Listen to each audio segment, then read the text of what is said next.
Hello students, मैं हूं सौरभ प्रसाद और मैं आपके लिए लेकर के आया हूं एक नया टॉपिक जिसका नाम है सिंथेसिस ऑफ सेंटेंसेस। ये टॉपिक बहुत ही ज़्यादा इम्पॉर्टेंट है। यूपी बोर्ड में, सीबीएसई बोर्ड और आईसीएसई बोर्ड में भी ये बहुत ज़्यादा इम्पॉर्टेंट है। इसमें क्या होता है कि सेंटेंसेस को कंबाइन किया जाता है। मिनिमम 2 सेंटेंस होते हैं, मैक्सिमम फिर कितने भी हो जाएं, और सिंपल सेंटेंस ही होते हैं। सिंपल सेंटेंसेस को कंबाइन करके एक सिंपल सेंटेंस बनाया जाता है, या फिर एक कॉम्प्लेक्स बनाया जाता है, या फिर एक कंपाउंड बनाया जाता है। तो अभी इस वाले वीडियो में हम लोग स्टडी करेंगे कॉम्प्लेक्स सेंटेंस। तो हेडिंग है कंबाइन 2 और more than 2 simple sentences into ए कॉम्प्लेक्स सेंटेंस, यानी 2 या 2 से ज़्यादा सिंपल सेंटेंस को कंबाइन करेंगे एक कॉम्प्लेक्स सेंटेंस में। तो टाइम वेस्ट नहीं करेंगे इधर उधर की बातों में, डायरेक्ट टॉपिक पे आते हैं। कॉम्प्लेक्स सेंटेंस क्या होता है? खैर, मैं आपको कुछ बातें बताने वाला हूँ, उसे ध्यान से सुन लीजिए। वीडियो को स्टार्टिंग से लास्ट तक पूरा देखें, ओके। और जो मैं बातें कह रहा हूँ उन बातों को समझने की कोशिश करें। और फिर भी अगर कोई प्रॉब्लम आती है तो जो ये स्लाइड्स चल रही हैं इनको आप क्या करें, अपनी कॉपी पे नोट कर लें और उसको प्रैक्टिस करें। सेंटेंसेस की प्रैक्टिस करें, उसको कई बार रीड करें। 2-3 बार में आप बहुत अच्छे से सीख जाएंगे। साथ में मैंने एक्सरसाइज भी दे रखी है, और जो एक्सरसाइज में जो सेंटेंसेस हैं वो यूपी बोर्ड में पूछे हुए जितने भी सेंटेंसेस पूछे गए हैं लास्ट 10 ईयर्स के, वो मैंने दे रखे हैं। तो उनकी आप प्रैक्टिस भी करेंगे। विद आंसर मैंने दे रखे हैं ऑलरेडी मैंने उनको सॉल्व कर दिया है, तो कोई प्रॉब्लम नहीं होगी, मैं समझा भी दूंगा। अब मैं वापस टॉपिक पे आता हूँ। कॉम्प्लेक्स सेंटेंस क्या होता है? देखिए, लिखा है a complex sentence is made by joining one independent clause and one or more dependent clauses with a conjunction. इसका ये मतलब हुआ कि कॉम्प्लेक्स सेंटेंस जो होता है उसमें एक इंडिपेंडेंट क्लॉज होता है। मैं आपको ये भी बता दूं कि जो इंडिपेंडेंट क्लॉज होता है वही प्रिंसिपल क्लॉज होता है, ओके। इसको अलग अलग नामों से भी जाना जाता है। अलग अलग ग्रामर की बुक्स आप देखेंगे, कहीं पे प्रिंसिपल क्लॉज लिखा होगा, कहीं पे इंडिपेंडेंट क्लॉज लिखा होगा। वो दोनों चीज़ें एक ही हैं, ओके। और उसके बाद में एक डिपेंडेंट क्लॉज होता है। जो डिपेंडेंट क्लॉज होता है वही सब ऑर्डिनेट क्लॉज होता है। तो यह बात आप याद रखें, डिपेंडेंट क्लॉज को ही सब ऑर्डिनेट क्लॉज कहते हैं। अब जो सब ऑर्डिनेट क्लॉज होता है वो कुछ कंजंक्शन से ऐड होता है, उनको सब ऑर्डिनेट कंजंक्शन कहते हैं। ये भी बात ध्यान रखें। वही कंजंक्शन हमें स्टडी करने हैं, और वो जो सब ऑर्डिनेट क्लॉज है वो भी स्टडी करना है। अब आगे बात करते हैं। यहाँ पे एक मैंने नोट लिखा है, उसको रीड करके मैं समझा देता हूँ। The conjunctions which are used in a complex sentence are called subordinate conjunctions. Complex sentence में जो कंजंक्शंस यूज़ किए जाते हैं उनको सबऑर्डिनेट कंजंक्शंस कहा जाता है। एक बात और, मैंने यहाँ पे कॉम्प्लेक्स सेंटेंस की 3 डेफिनेशन लिखी हैं। अलग अलग डेफिनेशन हैं। एक्चुअली होता ये है कि अलग अलग बुक्स में अलग अलग डेफिनेशन होती हैं, तो मैंने पूरी कोशिश की है कि जो पॉसिबल डेफिनेशंस थी उनको मैंने एक साथ में रख दिया है। तो आप उनको तीनों डेफिनेशंस को रीड कर लें, समझ लें। तीनों का मतलब एक ही है, ओके। अब बात करते हैं सब ऑर्डिनेट क्लॉज की। सब ऑर्डिनेट क्लॉज क्या होता है पहले ये जान लेते हैं। तो लिखा है, इस सब ordinate clause is a group of words that has a subject and a verb but does not express a complete thought or meaning। इसका ये मतलब हुआ कि जो सब ऑर्डिनेट क्लॉज होता है वो वर्ड्स का एक ग्रुप होता है जिसमें एक सब्जेक्ट होता है, एक वर्ब होती है, बट इसका कोई कंप्लीट मीनिंग नहीं होता है। ये अपने मीनिंग के लिए प्रिंसिपल क्लॉज पे डिपेंड होता है, इसीलिए इसको डिपेंडेंट क्लॉज कहते हैं, ओके। ये प्रिंसिपल क्लॉज पे ही डिपेंड होता है, ये खुद में अधूरा होता है। खैर, अब बात करते हैं सब ऑर्डिनेट क्लॉज कितने टाइप के होते हैं। सब ऑर्डिनेट क्लॉज 3 टाइप के होते हैं। जिसमें से एक नाउन क्लॉज, दूसरा एडजेक्टिव क्लॉज और तीसरा एडवर्ब क्लॉज। यही क्लॉजेज हमें स्टडी करने हैं, और अगर ये हम क्लॉजेज समझ गए तो उसके बाद में कॉम्प्लेक्स सेंटेंस इतना मुश्किल नहीं है। ओके, अब आगे बात करते हैं subordinate clause as a noun clause. Subordinate clause को नाउन क्लॉज के रूप में यहाँ पे स्टडी करना है। ओके, तो लिखा है a noun clause is a dependent clause that acts as a noun. Noun clause क्या होता है? देखिए, ये एक डिपेंडेंट क्लॉज होता है, क्योंकि यहाँ पे सबऑर्डिनेट क्लॉज ऐड हो गया है ना, तो ऑलरेडी वो डिपेंडेंट है, तो नाउन क्लॉज भी यहाँ पे डिपेंडेंट हो जाएगा अपने प्रिंसिपल क्लॉज पे। तो जो नाउन क्लॉज होता है ये डिपेंडेंट क्लॉज होता है, जो कि एक नाउन की तरह ही काम करता है।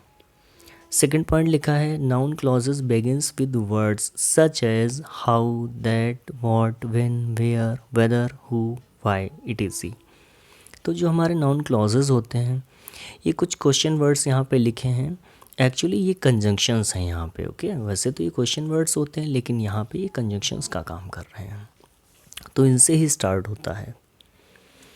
थर्ड पॉइंट है noun clause can act as subject, यानी एक सब्जेक्ट की तरह काम कर सकता है, डायरेक्ट ऑब्जेक्ट्स की तरह, इनडायरेक्ट ऑब्जेक्ट्स की तरह, प्रेडिकेट की तरह, नॉमिनेटिव, और ऑब्जेक्ट्स ऑफ ए प्रीपोजिशन या किसी प्रीपोजिशन के ऑब्जेक्ट की तरह काम कर सकता है।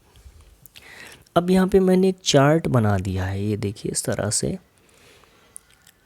मैंने कोशिश की है इसको पूरी तरह से अच्छे से लिखने की, और मैं अभी आपको समझा देता हूँ, इसलिए मेरी बात को बहुत ध्यान से सुने, क्योंकि क्लासेस की मेन स्टोरी यहीं से स्टार्ट होती है। यहाँ पे देखिए फर्स्ट वाला जो कॉलम है इसमें कंजंक्शन है, सेकंड कॉलम में यूज़।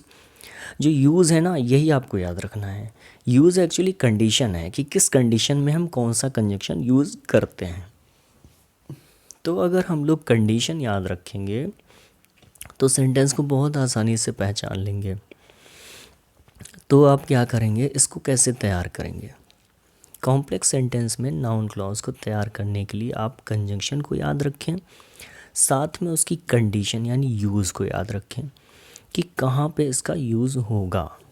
ओके, जैसे यहाँ पे कुछ क्वेश्चन वर्ड्स हैं, जैसे हाउ है यहाँ पे, तो मैं आपको बता देता हूँ हाउ का यूज़ किस केस में करेंगे। देखिए हाउ यूज़ लिखा है फॉर मैनर, मेथड और the way something is done.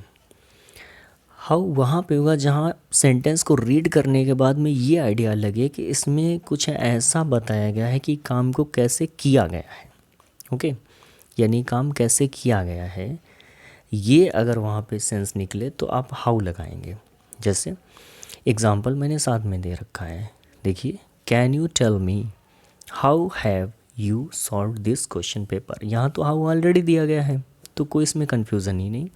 पूछा गया है क्या तुम मुझे बता सकते हो कि तुमने ये क्वेश्चन पेपर कैसे सॉल्व किया है। तो देखो वही बात आ गई कि काम को कैसे किया गया है, उसके लिए हाउ आया है पहले से। तो कैन से सेंटेंस को स्टार्ट करेंगे और हाउ को ही कंजंक्शन बना देंगे। ओके, तो हो जाएगा can you tell me how you have solve this question paper. तो ये हमारा कॉम्प्लेक्स बन गया। सेकंड दैट, दैट को किस तरह से यूज़ करते हैं? इसका यूज़ है for person, abstract nouns and things. तीन जगह पे इसको यूज़ कर सकते हैं। एक तो पर्सन के लिए, दूसरा जितने एब्स्ट्रैक्ट नाउन्स होते हैं उनके लिए, जैसे ऑनेस्टी है वहाँ पे भी यूज़ हो जाएगा। थिंग्स में कोई भी, जस्ट लाइक बिल्डिंग है, कुछ भी है वहाँ पे यूज़ हो जाएगा। तो एक आगे सेंटेंस है he will succeed I hope, मुझे उम्मीद है वो सफल हो जाएगा। तो क्या लिख देंगे, I hope that he will succeed. बस दैट को ही से पहले लगा देंगे तो ये नाउन क्लॉज बन जाएगा बस। अब यहीं पे एक सेंटेंस बहुत ज़्यादा एग्जाम में पूछा जाता है, it is true honesty is the best policy. तो क्या कर देंगे, it is true that honesty is the best policy. तो ये भी कॉम्प्लेक्स हो जाएगा। व्हाट, नेक्स्ट वर्ड है व्हाट, ये कंजंक्शन है यहाँ पे, देखिए इसको। व्हाट आता है फॉर समथिंग या एनीथिंग, यानी कुछ कहा जाए किसी बात के लिए, कोई वस्तु हो उसके लिए व्हाट लगाते हैं। जैसे जॉन सेड समथिंग एक आपको यहाँ पे लॉजिक बता दूँ, जैसे समथिंग है, समथिंग दिया गया है तो आप वहाँ पे व्हाट ही लगाएंगे। थिंग याद रखें, समथिंग, एनीथिंग। तो John said something, I did not agree to it. John ने कुछ कहा, मैं इससे सहमत नहीं था। तो क्या हो जाएगा, I did not agree to what John said. जो भी जॉन ने कहा मैं उससे सहमत नहीं था। ओके, इस तरह से हो जाएगा।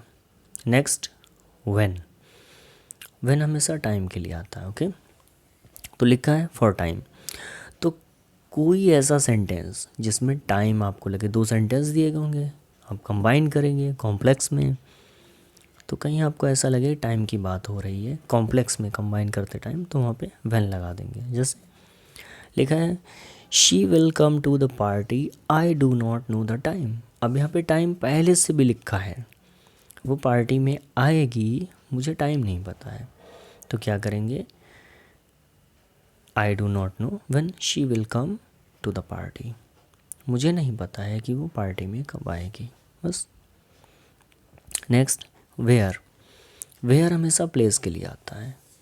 जैसे हम लोग ऐसे नॉर्मली क्वेश्चन करते हैं, वेयर आर यू गोइंग, कहाँ जा रहे हो, इसका मतलब है किसी लोकेशन से, है ना, कहीं किसी जगह को जा रहे हैं।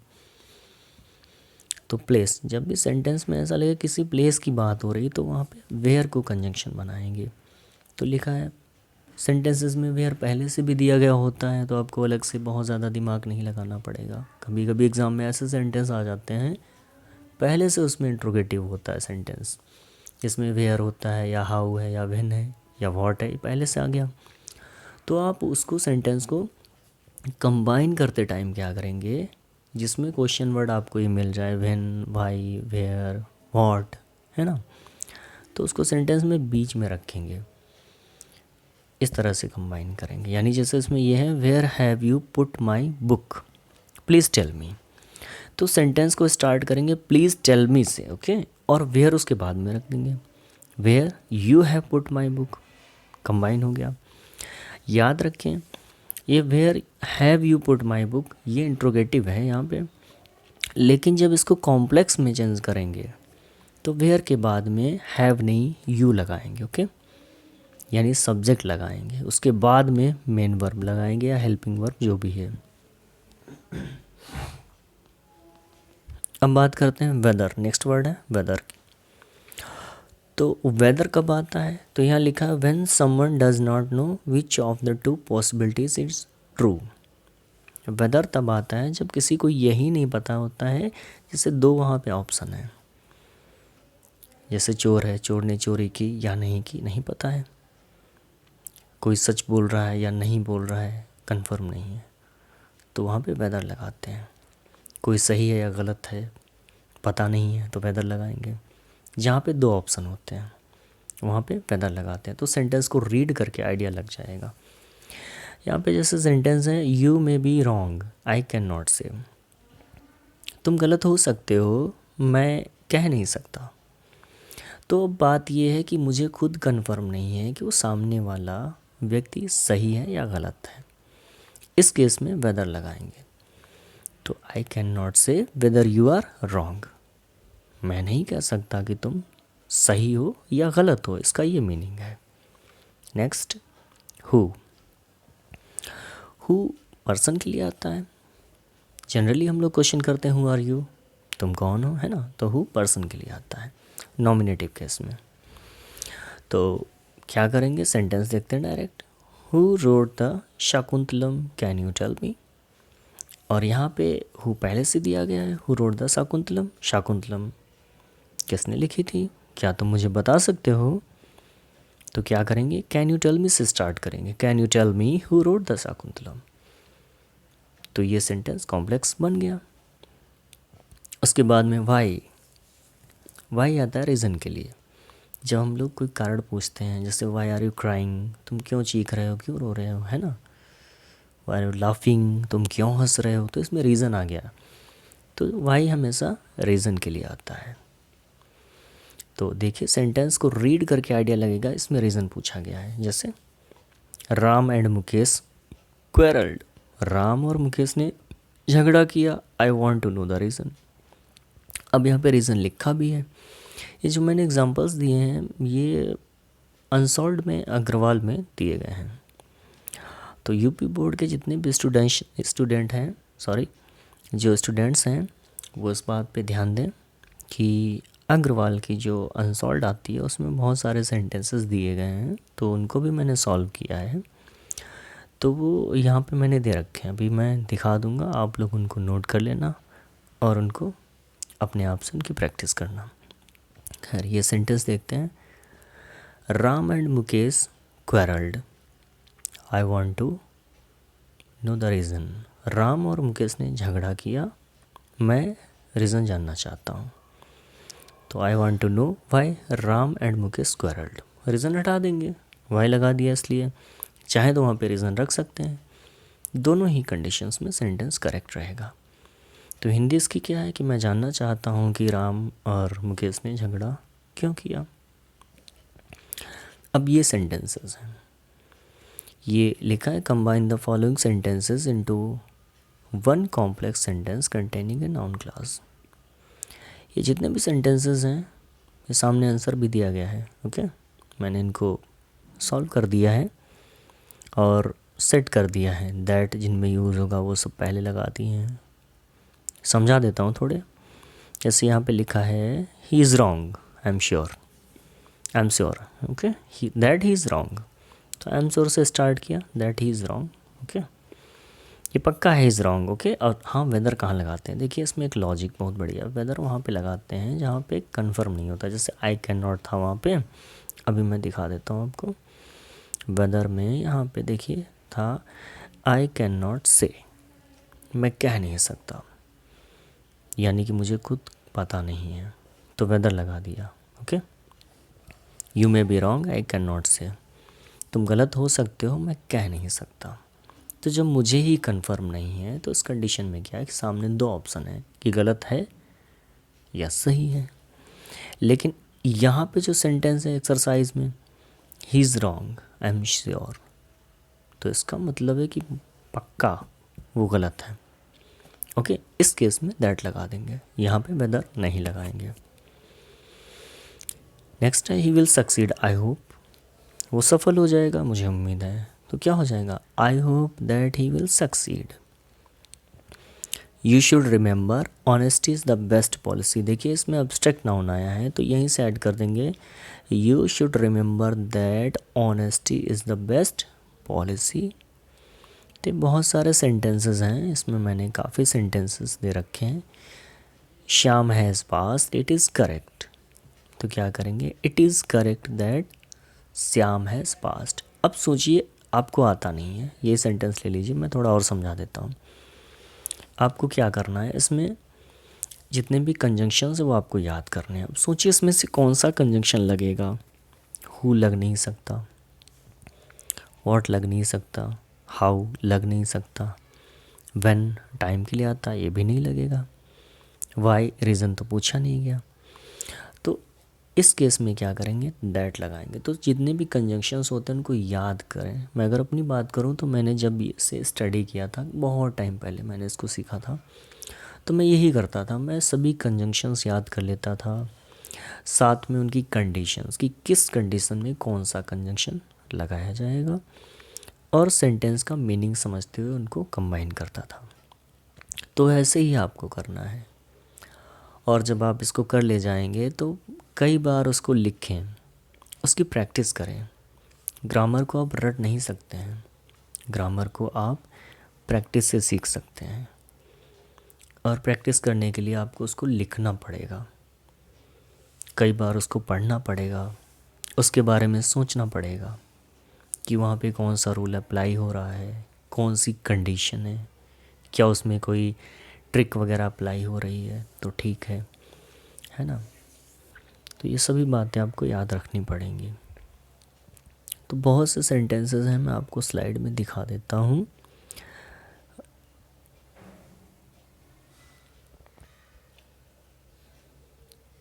ये देखिए, ये सॉरी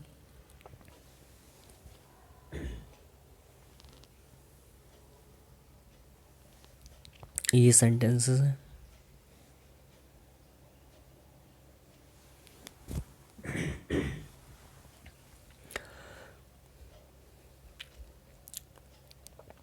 ये विद आंसर मैंने दे रखे हैं, इनकी आप प्रैक्टिस करेंगे अच्छे से।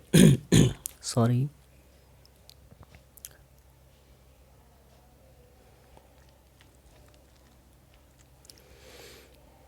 बहुत ज़्यादा सेंटेंस हैं, समथिंग आई थिंक 40 सेंटेंस हैं, तो मैंने सब दिखा दिए हैं, इनकी आप प्रैक्टिस करेंगे। ओके।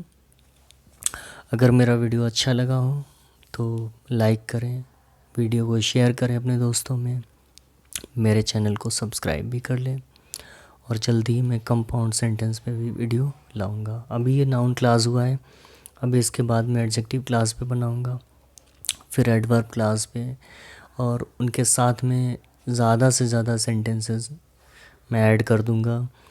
और वो सेंटेंसेस जो कि यूपी बोर्ड के एग्ज़ाम्स में पूछे गए हैं वो सभी सेंटेंसेस इसमें होंगे। इसमें 40 सेंटेंस है प्रैक्टिस करने के लिए। अगर आपने इतने प्रैक्टिस कर ली तो कॉम्प्लेक्स सेंटेंस में जो नाउन क्लास है आपका वो बचने वाला नहीं है, कहीं से आप कर ले जाएंगे। ओके। तो अभी के लिए इतना ही, मिलते हैं नेक्स्ट वीडियो में। Thank you so much.